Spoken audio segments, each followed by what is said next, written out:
नमस्ते, मैं हूं अनिकेत दीक्षित और आप देख रहे हैं आचरण न्यूज। आज हम बात करेंगे मिडिल ईस्ट में तेजी से बढ़ते एक ऐसे संघर्ष की जो न केवल क्षेत्रीय स्थिरता को खतरे में डाल रहा है बल्कि वैश्विक शांति के लिए भी एक बड़ा खतरा बन गया है। हम बात कर रहे हैं इजराइल और ईरान के बीच चल रहे खुले युद्ध की, जो 13 जून 2025 से शुरू हुआ और अब अपने 7वें दिन में प्रवेश कर चुका है। यह युद्ध जो पहले छद्म युद्ध और प्रॉक्सी वॉर के रूप में लड़ा जाता था, अब मिसाइलर, ड्रोनों और खुले हमलों की शक्ल ले चुका है। आइए इस संघर्ष के कारणों को, प्रभाव और वैश्विक परिदृश्य पर इसके असर का एक विश्लेषण करते हैं। 13 जून 2025 को इजराइल ने ऑपरेशन राइजिंग लायन के तहत ईरान के परमाणु कार्यक्रम और सैन्य ठिकानों पर बड़े पैमाने पर हमले शुरू किए। इन हमलों में मिसाइलों, युद्धक विमानों और ड्रोनों का इस्तेमाल किया गया, जिसका मकसद था ईरान की सैन्य क्षमता और परमाणु कार्यक्रम को कमजोर करना। इजरायली प्रधानमंत्री बेंजामिन नेतन्याहू ने दावा किया कि इन हमलों ने ईरान के परमाणु कार्यक्रम को कई साल पीछे धकेल दिया, लेकिन इस हमले ने ईरान को तीव्र जवाबी कार्रवाई के लिए उकसाया और इसके बाद दोनों देशों के बीच मिसाइल और ड्रोन हमलों का सिलसिला शुरू हो गया। यह युद्ध कोई अचानक घटना नहीं है। पिछले कई दशकों से इजराइल और ईरान के बीच तनाव चला आ रहा है।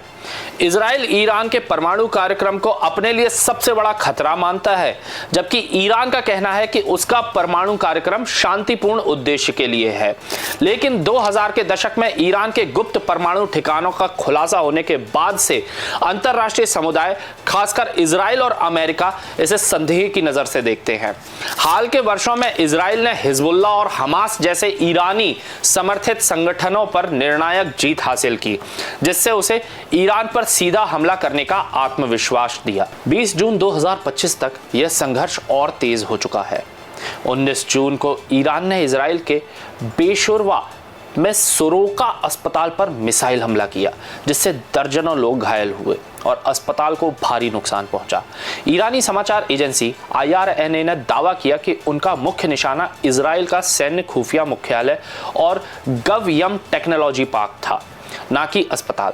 दूसरी ओर इजराइल ने ईरान के अराक हैवी वाटर रिएक्टर और अन्य सैन्य ठिकानों पर हमले किए, जिससे ईरान की वायु रक्षा प्रणाली को भारी नुकसान हुआ है। ईरान की Islamic revolutionary guard corps IRGC ने दावा किया है कि उन्होंने इजराइल के हाइफा और तेल अवीव में सैन्य और औद्योगिक ठिकानों पर सेजिल लंबी दूरी की मिसाइल और ड्रोनों से हमला किया। IRGC ने चेतावनी दी है कि इजराइल के कब्जे वाले क्षेत्रों का आसमान उनकी मिसाइलों और ड्रोनों के लिए खुला हुआ है। इस युद्ध ने न केवल दोनों देशों के बीच तनाव को चरम पर पहुंचा दिया है, बल्कि क्षेत्रीय और वैश्विक स्तर पर भी इसके गंभीर परिणाम सामने आ रहे हैं। ईरान में अब तक 224 से अधिक लोग मारे गए हैं, जिनमें ज्यादातर नागरिक हैं, जबकि इजराइल में 24 लोगों की मौत की खबर है। तेहरान के ताजरिश स्क्वायर में हुए एक हमले में 12, जिनमें बच्चे और एक गर्भवती महिला शामिल थी, मारे गए हैं। वहीं इजराइल में अल्पसंख्यक समुदाय जैसे तमरा और खतीब परिवार, वो बमबारी से भारी नुकसान हुआ है, क्योंकि उनके पास बम शेल्टर तक नहीं थे। इस युद्ध ने वैश्विक समुदाय को भी हिलाकर रख दिया है। अमेरिकी राष्ट्रपति डोनाल्ड ट्रंप ने कहा है कि वह अगले 2 हफ्तों में फैसला लेंगे कि क्या अमेरिका इस संघर्ष में सीधे तौर पर शामिल होगा। ट्रंप ने यह भी दावा किया है कि ईरान परमाणु हथियार विकसित करने के बेहद करीब है। हालांकि IAEA के निदेशक राफेल ग्रॉसी ने कहा कि उनके पास इस बात का कोई सबूत नहीं है कि ईरान सक्रिय रूप से परमाणु हथियार बना रहा है।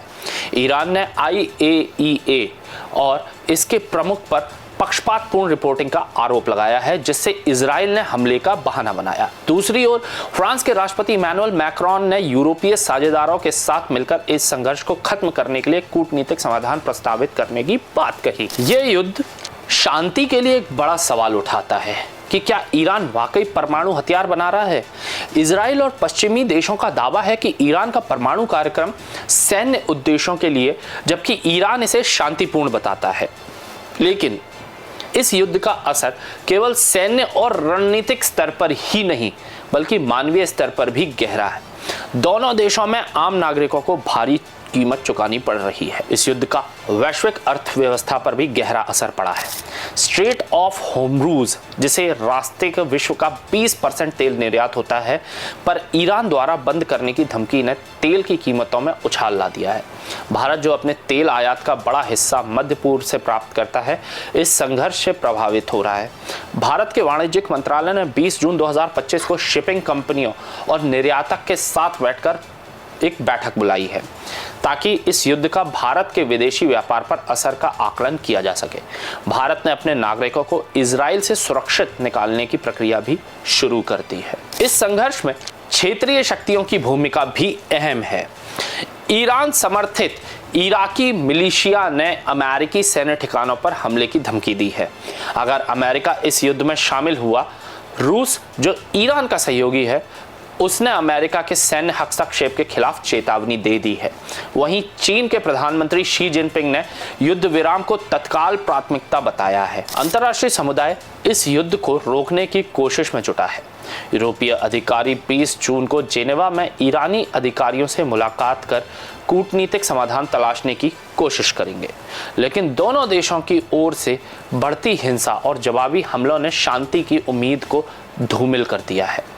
एमनेस्टी इंटरनेशनल ने दोनों देशों से नागरिकों की सुरक्षा के लिए अंतर्राष्ट्रीय मानवीय कानून का पालन करने की अपील की है। यह युद्ध न केवल मध्य पूर्व बल्कि पूरे विश्व के लिए एक चेतावनी है। अगर यह संघर्ष और बढ़ा तो इसका असर तेल की कीमतों, वैश्विक व्यापार, क्षेत्रीय स्थिरता पर पड़ सकता है। भारत जैसे देश जो मध्य पूर्व से तेल और गैस पर निर्भर है, इस युद्ध के आर्थिक परिणामों का सामना करना पड़ सकता है।